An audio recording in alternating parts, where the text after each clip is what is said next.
చక్కని సీతకి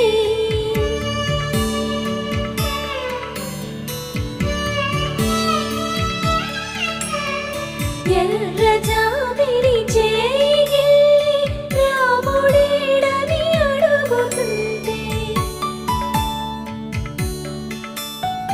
చూడలేదని పెదవి చెప్పే చెప్పలేమని కనులు చెప్పే నల్ల పూసైన